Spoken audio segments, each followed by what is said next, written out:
नमस्कार दोस्तों, एनके की मस्ती यूट्यूब चैनल पर आपका स्वागत है। विद्यार्थी मित्रों, आपकी जो है वार्षिक परीक्षा चालू होने वाली है। समझ लो कुछ ही दिन बाकी, 31 तारीख से आपकी वार्षिक परीक्षाएं बहुत ही जल्द ही चालू होने वाली है। आप ज़्यादा से ज़्यादा मेहनत कर रहे होंगे, मुझे उम्मीद है कि ज़्यादा से ज़्यादा आप मेहनत कर रहे होंगे, लग रहे होंगे।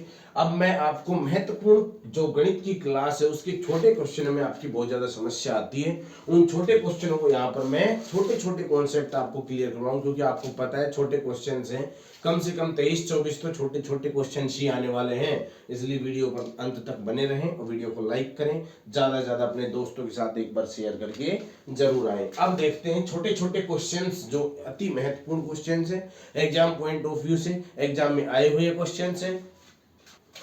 इस प्रकार से आपके महत्वपूर्ण क्वेश्चन अब आज से ही समझ लो, अति अति महत्वपूर्ण छोटे और बड़े क्वेश्चंस गणित विज्ञान के जो जितने भी सब्जेक्ट है आपका, समझ लो आप एग्जाम तक निश्चिंत हो। और जो विद्यार्थी नए हैं, चैनल को जरूर जरूर सब्सक्राइब कर लें ताकि आपको आने वाले नेक्स्ट वीडियो को पता चल सके आराम से, और बेल आइकन को ऑन करके रखें और चैनल से जुड़े रहें। चैनल को सब्सक्राइब करें, अपने दोस्तों को कहें चैनल को सब्सक्राइब करें। अब ध्यान दें क्वेश्चनों पर, सीधा ही क्वेश्चन पर अटैक करते हैं अपन। क्वेश्चन नंबर 1, विद्यार्थी मित्रों बहुत ध्यान से देखना। छोटे छोटे क्वेश्चंस कराऊंगा मैं इस वीडियो में। आपको छोटे छोटे क्वेश्चंस में बहुत ज्यादा डाउट रहता है, बड़ा क्वेश्चन भाई बहुलक माध्य माध्यिका है ना, ये सब निकाल लेते हैं, सबको पता है भाई इसमें फॉर्मूला लगाओ आंसर आ जाता है, ठीक है। और सलाह तो मैं यही दूंगा आपको कि आप बड़े क्वेश्चंस पहले करके आइए पेपर में, उसके बाद छोटे क्वेश्चंस करिए। छोटे क्वेश्चंस में मत लगे रहिए पहले से, और अंत में इन क्वेश्चनों को आप सेकंड में हल करोगे। वीडियो को देखते रहो, उड़ाते रहो बस तुम तो। वीडियो आपको 2-4 वीडियो आपको छोटे क्वेश्चनों में मिलेगा, ऐसे आपको विज्ञान में मिलेगा बच्चों। तो विज्ञान में और गणित में तो आपको जिम्मेवारी के साथ कह रहा हूँ, आप इन क्वेश्चनों को करके जाओ। महत्वपूर्ण है क्वेश्चन, नंबर आपको जरूर आएंगी। परिमेय संख्या 129 बटे में 2 की पावर 5 गुणा 5 की पावर 7 गुणा 5 की पावर 7 का दशमलव प्रसार कैसा है? का दशमलव प्रसार कैसा है? सवाल देखो, 129 बटे में 2 की पावर 5 गुणा 5 की पावर 7 गुणा 5 की पावर 7 का दशमलव प्रसार कैसा। अब इसका हर देखा आपने, क्या देखा? हर देखा। तो हर देख रहे हो तो हर में 2 और 5 आ रहे हैं, पावर चाहे कुछ भी हो। जो बेस में 2 और 5 है, अगर बेस में 2 और 5 होता है, 2 की पावर m और 5 की पावर n के रूप में होता है, तो उसका दशमलव प्रसार कैसा होता है विद्यार्थी मित्रों? शांत प्रसार होता है। इसलिए इसका दशमलव प्रसार कैसा है? शांत दशमलव प्रसार है। कैसा हो जाएगा? शांत दशमलव प्रसार आपका आंसर आ जाएगा। क्वेश्चन नंबर नेक्स्ट की ओर बढ़ते हैं। नेक्स्ट क्वेश्चन कह रहा है कि वास्तविक संख्याएं कहलाती है। दूसरा सवाल, वास्तविक संख्याएं कहलाती है।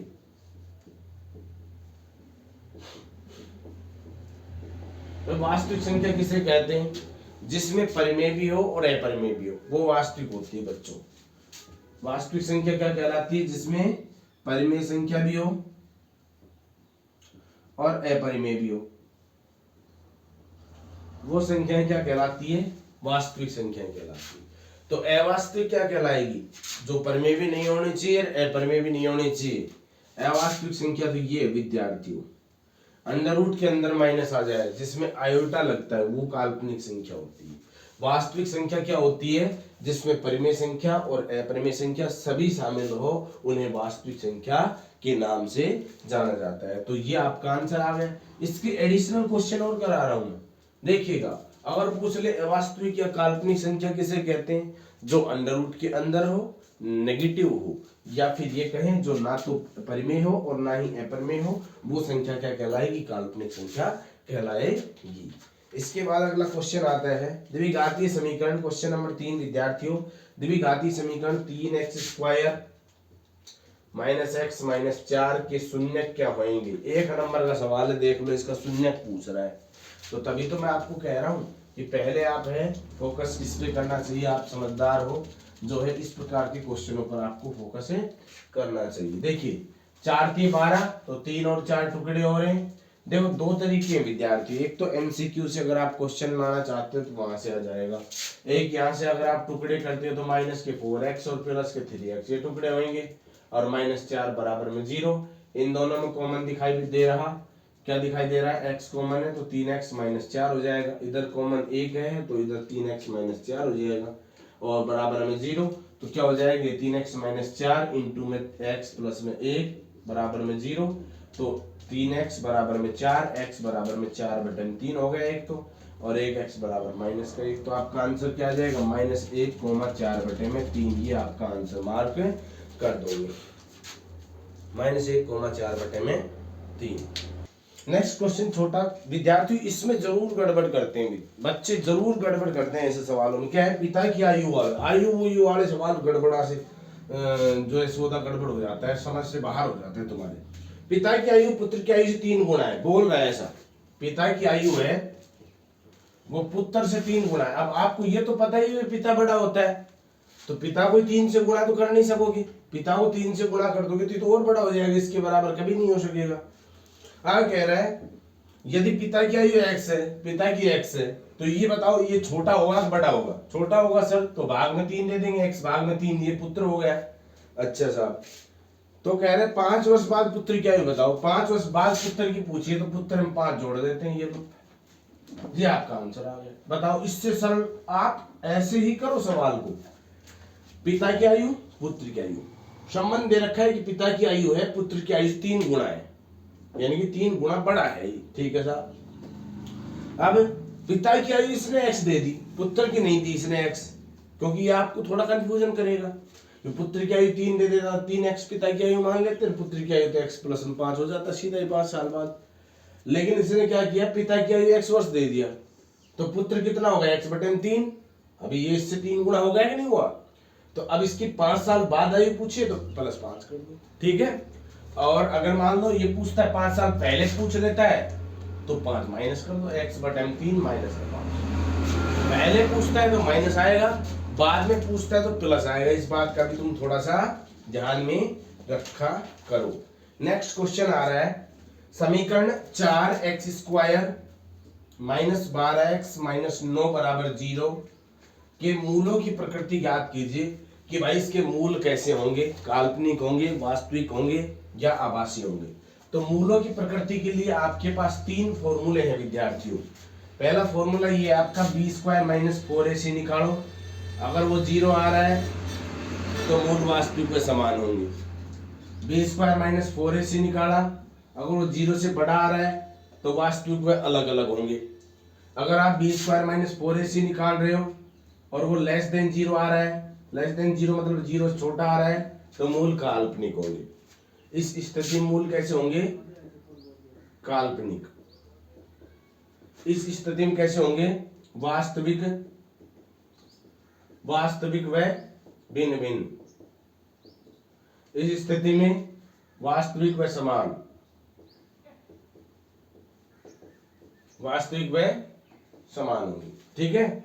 देखिए अब चेक करते हैं अपन, तीनों कंडीशन लिखवा दी मैंने, एक सवाल तो छपेगा, 100% छपेगा, कोई नहीं रोक सकता इसको। और भाई साहब मैं तो कहता हूँ मेरे वीडियो में जो चैनल बना रखा है मैंने, उस चैनल में एक बार सारे प्लेलिस्ट में जाकर के सारे वीडियो देख लो, 90% की गारंटी, घर तक की फुल गारंटी, इनसे बाहर सवाल चले जाए तो वह दावे के साथ कह रहा हूँ मैं। आप एक बार जाके देखो, आप घर पर रहते हो अब तो स्कूल में भी नहीं जाना है, आप अपने दोस्तों के साथ भेजो, और लाइक अगर पसंद आए तो ही लाइक करो, आप नहीं तो लाइक भी मत करो चाहे, ठीक है। और वादे के साथ कह रहा हूँ आपका 90+ से ऊपर आ जाएगा आपका गणित और विज्ञान में। आप पढ़कर तो देखो, आप पढ़ते हो, आप पढ़ सकते हो, बस छाया का काम है तो पढ़ना आपका काम है। गार्जियंस आपके खूब पैसे लगा देते हैं, स्कूलों में भेज देते हैं, पढ़ना तो आप ही को पड़ेगा, बस आपको देखना है, वीडियो देखना है, बनाना है, साथ में साथ याद करना है। क्या याद करना है, b² माइनस 4ac बराबर में 0 आ जाता है तो आपका कहोगे कि वास्तविक वो समान होंगे, मूल क्या होंगे, वास्तविक के समान होंगे। मूल कहो, हल कहो, शून्यक कहो, एक ही बात है।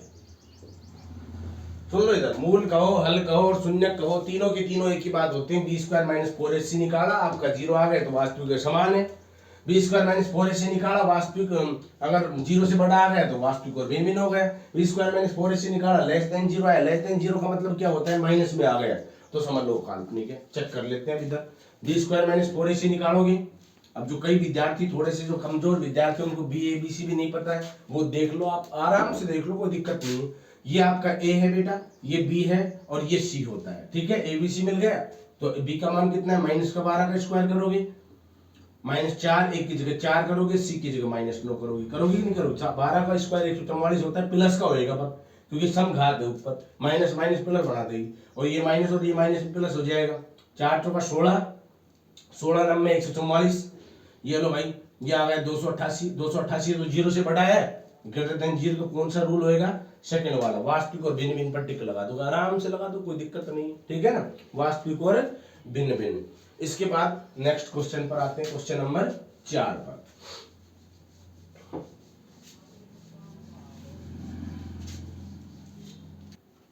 नेक्स्ट क्वेश्चन देखिए, क्वेश्चन नंबर 5 कह रहा है कि एक समांतर श्रेणी के प्रथम व अंतिम पद 1 और 11 है। प्रथम पद 1, अंतिम पद 11, अंतिम पद को ए एन बी कहते हैं, 11, ठीक है।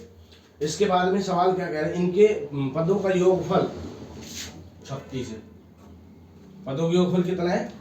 36 है। तो पदों की संख्या बताओ, एन आपको बतानी है।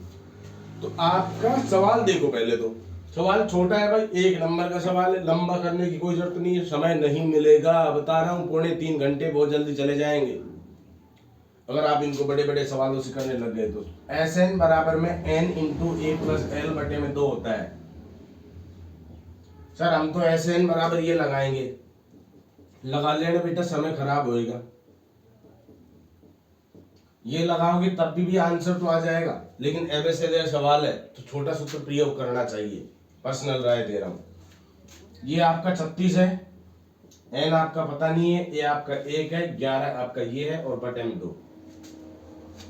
36 बराबर एन गुणा 12 बटे में 2, ये 6 बारी में कटेगा, 6 गुणा से भाग में चला जाएगा, एन बराबर 36 भाग में 2, एन बराबर 18 आ जाएगा। 18वां पद है, समझ गए? क्या आ जाएगा आपका? 18। हाँ गुरुजी, अगर डी पूछ लेता तो भाई यही सूत्र लगाना पड़ता फिर, क्योंकि आप देखो, हाँ ये भी लगाते हो तो भी काम चल जाता है, एन लगाना पड़ता दोबारा से फिर, ठीक है। तो आप देख लिया करो, सिचुएशन देखो क्वेश्चन की, क्वेश्चन क्या पूछना चाहता है और कितनी इजी वे में वो हो सकता है, कम से कम समय में उसको करने का प्रयास आपको करना चाहिए, तभी जाकर के आपका जो है पूरा का पूरा क्वेश्चन हल हो सकेगा। देखिए नेक्स्ट क्वेश्चन आपका आ रहा, छठा सवाल, जिसमें आपको एक डायग्राम दे रखा है बच्चों, इसमें अगर दिक्कत हो तो किसी विद्यार्थी को देख सकते हैं, इसको ध्यान से, ए और बी, और भैया ये आपका 1 2 3 4 5 6 7 8 और 9 तक ही है, ठीक है। C1 या A1 A2 A3 A4 A5 A6 A7 A8 और A9 ऐसा मेंशन है। सवाल कह रहा है अगर 4 पर ऐसे आपको बना रखा है तो ये P बिंदु है, आपसे पूछा है रेशियो, पूछा है AP रेशियो BP। अब आप देखो, पहली बात तो पूरा तो 9 है, 9 आर्क है तो 9 है, ये मानकर चलेंगे। 4 इधर हो गया, 9 में से 4 इधर का घटा देंगे तो इधर का 5 बच जाएगा, आंसर आ गया 4:5, 4:5, 4:5 तो 9 नहीं आएगा।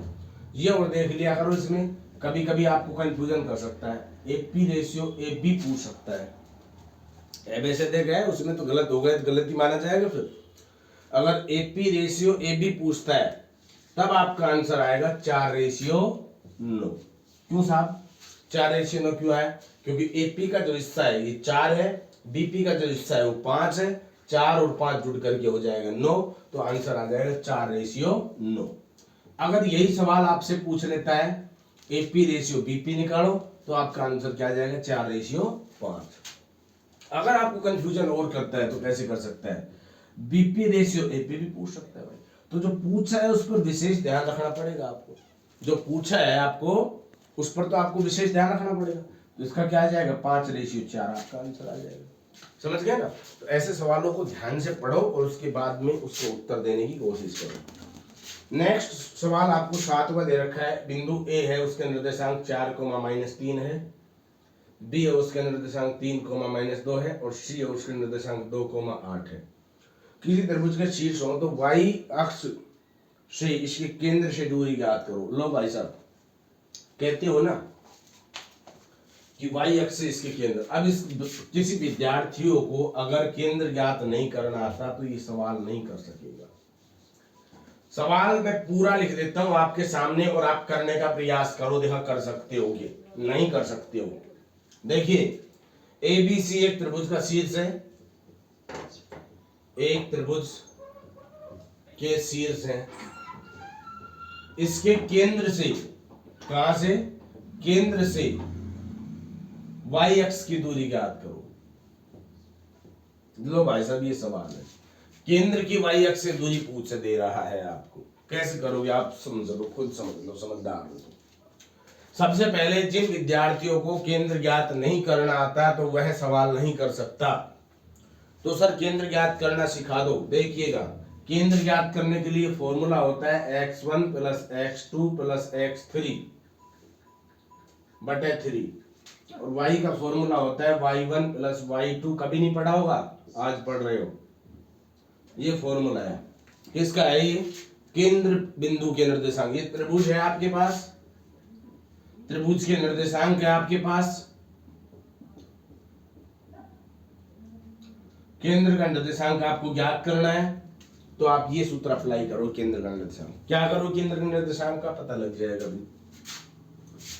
x निकाला, x1 4 है, x2 3 है, x3 2 है, बटे में कितना करोगे 3, x बराबर 9 बटे में 3 जोड़ोगे तो 9 आएगा, x बराबर 3 हो गया। x कितना हो गया, y का सूत्र ये रहा, y1 -3, y2 -2, y3 8 और बटे में 3 5, 8 में से 5 गया 3 बच गया, तो y बराबर 3 बटे में 3, एक आंसर आ गया। आंसर नहीं आया, x और y आ गया। मतलब आपके केंद्र के निर्देशांक आ गए 3,1। अब बताओ, बिंदु 3,1 की y अक्ष से दूरी बताओ। अब बता दोगे भाई, 3,1 की y अक्ष से दूरी पूछ रहा है तो y को हटा दो, x आंसर आ गया, 3 उत्तर आ गया आपका। y अक्ष से दूरी कितनी हो गई, 3 मात्रक। x अक्ष से दूरी पूछता है तो x को हटा देते, 1 उत्तर आ जाता। x अक्ष से दूरी, समझ रहे हो। तो सबसे पहले हमने क्या किया, त्रिभुज, ध्यान से समझ लो, इस सवाल को एक बार रिपीट मार देता हूं। सबसे पहले हमारे पास क्या है, त्रिभुज है, त्रिभुज के निर्देशांक दे रखे हुए हैं, तो उसके केंद्र के निर्देशांक बच्चों कैसे निकालते हैं समझ लीजिएगा। x1 + x2 + x3 बटे 3, यानी कि तीनों को जोड़ो, 3 का डिवाइड करो। तो तीनों को जोड़ा मैंने और 3 का डिवाइड करा, तीनों को जोड़ा 9 आया, 3 का डिवाइड करा 3 आ गया, x का मान आ गया। इसके बाद फिर मैंने y का मान निकाला, y1 + y2 + y3 बटे में 3, तो यानी कि हमारे पास 3 बटे 3 आ गया, जो कि 1 आया, y का आ गया। अब y का और x का मान आ गया तो हमने लिख लिया निर्देशांक 3,1। अब यहां से आप सामान्य जो अमूमन सवाल बनता है, आप बताओ मुझे 3,1 की y अक्ष से दूरी बताओ, तो y अक्ष से पूछ रहा हूं तो साहब y को काट दो, 3 आंसर आ गया। x अक्ष से दूरी पूछ रहा हूं तो 1 आंसर आ जाएगा, समझ गए। अगर मान लो आपको कोई निर्देशांक देता है 4,5 की y अक्ष से दूरी ज्ञात करो, तो y को हटा दो, 4 आंसर। 4,5 की x अक्ष से दूरी ज्ञात करो, x को हटा दो, 5 आंसर, समझ गए। एक ही निर्देशांक आपको देता है, x अक्ष से y अक्ष से दूरी ज्ञात करना होता है, तो ऐसे ही ज्ञात करते हो। अगर कह देता कि इस बिंदु की मूल बिंदु से दूरी ज्ञात करो, तो मूल बिंदु कहीं 0 0 रहा होता, अब दूरी का सूत्र अप्लाई करके इस सवाल को हल कर सकते थे आराम से। x1 y1 देखो छोटे सवाल हैं, लेकिन छोटे सवाल इतना इजी वे में नहीं होते जितने बड़े हो जाते हैं। बड़े सवाल तो आसानी से हो जाते हैं, छोटे सवालों में थोड़ा सा मुश्किल होता है, कि समझना मुश्किल होता है कि क्या पूछ रहा है सवाल। सवाल में दे रखे थे निर्देशांक, तो पहले इसके केंद्र के निर्देशांक निकाला हमने, उसके बाद में हमने जो है y अक्ष से दूरी पूछ रहा था तो इसको हमने हटा दिया, ये हमारा आंसर आ गया, समझ गए ना। ऐसे सवालों को थोड़ा सा सावधानी पूर्वक से करने का प्रयास करना जरूरी है। तो ऐसे सवाल आपको एक ना एक मिलेंगे और इनमें से आपके नंबर कट गए तो आपके 100 में से 100 नहीं आ सकेंगे। मैं चाहता हूं आपके 100 में से 100 नंबर आ जाए और प्रयास कठिन थोड़ा करोगे तो जरूर 100 में 100 आप आराम से ला सकोगे। देखिएगा नेक्स्ट क्वेश्चन कह रहा 1 प्लस कोट स्क्वायर थीटा बटे 1 प्लस टेन स्क्वायर थीटा का मान ज्ञात करें। सामान्य सवाल 1 plus cot square theta plus 1 plus tan square theta का मान ज्ञात करें। 1 प्लस कोट स्क्वायर थीटा विद्यार्थी मित्रों कोशिक स्क्वायर थीटा होता है बटे 1 plus tan square theta coat square theta होता है। ये मैंने थर्ड आइडेंटिटी से उठाया, ये मैंने सेकंड आइडेंटिटी से उठाया। मैंने देखा कि कोसेक को मैं क्या लिख सकता हूँ 1 बटे में साइन स्क्वायर लिख सकता हूँ ना जी बिल्कुल सर। कोट को एक मिनट रुकिएगा जरा। 1 प्लस टेन स्क्वायर बराबर सेक स्क्वायर होता है बच्चों, very sorry. 1 plus cot square cosec square 1 plus tan square sec square होता है सर। ओके 1 बटे में कोस स्क्वायर लिख सकते हो इसको, ये पलटेगा तो अंश में गुणा होगा तो देखिएगा 1 बटे में साइन स्क्वायर गुणा में कोस स्क्वायर ऊपर जाएगा बटे में 1 से 1 कट गया कोस स्क्वायर बटे में साइन स्क्वायर कोट स्क्वायर हो जाएगा।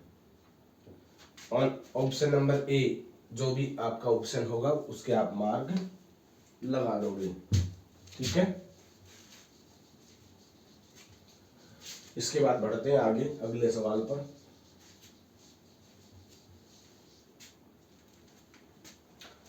नवा सवाल दे रहा, क्या कह रहा है देखिएगा। tan 10 degree, tan 15 degree, tan 75 degree, tan 80 degree का मान ज्ञात करो।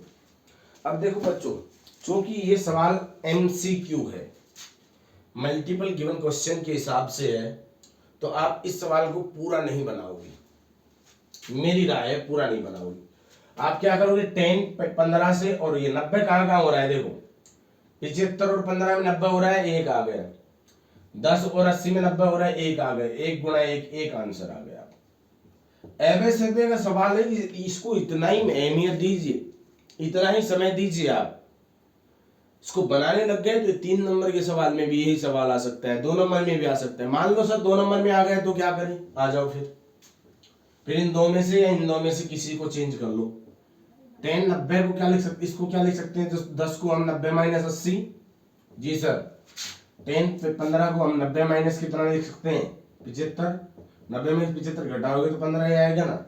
इसको नो चेंज रखो, tan 75 और tan 80। ये 90 हटाओगे तो tan कोट बन जाएगा कोट 80। ये 90 हटाओगे तो कोट बन जाएगा tan कोट 75, और ये tan 75 और ये tan 80। tan 80 से कोट 80 कट जाएगा, उल्टा होता है, इससे ये कट जाएगा कोट, एक आंसर आ जाएगा, ठीक है। ऐसे सवाल अगर 2 नंबर में आए तो ऐसा ही करना पड़ेगा आपको। 1 नंबर में आता है तो आप देख लो, जिनका जोड़ 90 हो रहा है उनका मतलब 1 होता है, जिनका जोड़ 90 हो रहा है गुणा में है उनका जोड़ क्या होता है 1 होता है, ठीक है। देखिए नेक्स्ट क्वेश्चन पर आइए, ये तो कर दोगे। माध्य माध्यिका और माध्यक में बहुलक में संबंध बताओ। तो सुनिएगा, 3 माध्यिका या माध्यक बराबर 2 माध्य प्लस 1 बहुलक। अब इससे आप कैसे कर दो, x से डिनोट कर रहा है, y से कर रहा है, z से कर रहा है, इसको x से लिया जा रहा है, मान लो इसको y से लिया जा रहा है, इससे z से लिया जा रहा है, कैलकुलेट कर लो, पक्षांतरण वगैरह कर लो, जो भी आएगा आंसर। मेन सूत्र ये, इसको आप याद कर लो। 3 माध्यक जिसको माध्यिका भी बोलते हैं बराबर 2 माध्य प्लस 1 बहुलक, ये सूत्र होता है बच्चों। इसके बाद आगे बढ़ते हैं। इसके बाद वाला सवाल भी महत्वपूर्ण सवाल है, वैसे जितने भी सवाल पढ़ा रहे हैं वो महत्वपूर्ण ही है। x, x plus 3, x plus 6, x plus 9 तथा x प्लस 12 एक समांतर श्रेणी में है, तो इसका समांतर माध्य ज्ञात करो। समांतर श्रेणी में AP में है, लो ये भी कॉमा लगा लेता हूँ। माध्य ज्ञात करना बहुत आसान है भाई साहब, एबीसीडी का सवाल है, तो सर क्या करें हम, ऐसा करो, इसको हटाओ, इसको हटाओ, इसको हटाओ, इसको हटाओ, आंसर आ गया x+6। लो, इससे सरल और क्या हो सकता है। दूसरा तरीका है सबको जोड़ो, बटे में 1 2 3 4 5 करो, कैलकुलेट करोगे यही आंसर आएगा। समझ रहे हो, 1 2 3 4 5 सबको जोड़ के देख लो, 5x+30 आएगा, और बटे में 6 करोगे, माध्य ज्ञात कर रहे हो तो आएगा कि नहीं आएगा, सॉरी बटे में 5 करोगे क्योंकि 5 है, 1 2 3 4 5। अब इसमें से 5 कॉमन लोगे तो x+6 बचेगा, बटे में 5, 5 से 5 कटेगा, x+6 आपका आंसर तभी भी आएगा। क्योंकि सवाल ऐसे से देगा था, इसलिए ये पापाई हम क्यों कर रहे हैं, इधर से उड़ा दिया, इधर से तो उड़ा दिया, बीच का बच गया, वही माध्य है। एपी में ऐसा बोल रहा है, अगर नहीं बोलता तो फिर हमारे पास यही ऑप्शन बचता करने का। समझ गए बच्चों, तो आप देखो, प्रयास करके जाओ, प्रैक्टिस मेन परफेक्ट। तो भाई अभ्यास जितना करोगे उतना ही आपके लिए बेनिफिट होगा, ये तो सीधी सीधी बात है। इतना अभ्यास आप, जितने क्वेश्चंस आप बना सकते हो बनाने का प्रयास करते रहिए। नेक्स्ट क्वेश्चन पर आते हैं अपने पास। नेक्स्ट क्वेश्चन है, 20 टिकटों जिनमें से 1 2 3 इस प्रकार से 20 तक संख्या लिखी गई विद्यार्थियों, 1 2 3 4 5 डॉट डॉट डॉट 20 तक संख्या लिखी गई है। कह रहे हैं कि एक टिकट निकाली जाती है, टिकट 5 का गुणज हो की प्रायिकता ज्ञात कीजिए। विद्यार्थियों, या तो 5 आ सकता है, या 10 आ सकता है, या 15 आ सकता है, या 20 आ सकता है। यही तो 5 का गुणज है, मल्टीपल, जिसमें 5 का भाग चला जाए वो 5 का गुणज होता है। तो अनुकूल परिणाम 4 हो गए, कुल परिणाम 20 रहेंगे। 4 एकम 4, 4 पंजे 20, 1/5 आपका आंसर आ जाएगा। समझ रहे हो ना, 4 एकम 4, 4 पंजा 20, 1/5 आपका आंसर आ जाएगा। तो इस प्रकार से आप क्वेश्चनों को करना चाहिए। नेक्स्ट क्वेश्चन आ रहा है, देखिए ऐसे सवाल भी पूछा जा सकता है, क्योंकि भाई अब थोड़ा सा 9th क्लास का क्वेश्चन दे दिया इसमें। बिंदु P है, -4,5 कौन से चतुर्थांश में है। तो बच्चों आप पढ़ के जाओ, एक बार रिवाइज जरूर करो, एक बार प्लेलिस्ट जरूर देखो, जिसमें से आपको सारे टाइप के क्वेश्चंस देखने को मिल जाएंगे, और आपका ज्यादा समय भी नहीं लगेगा भाई।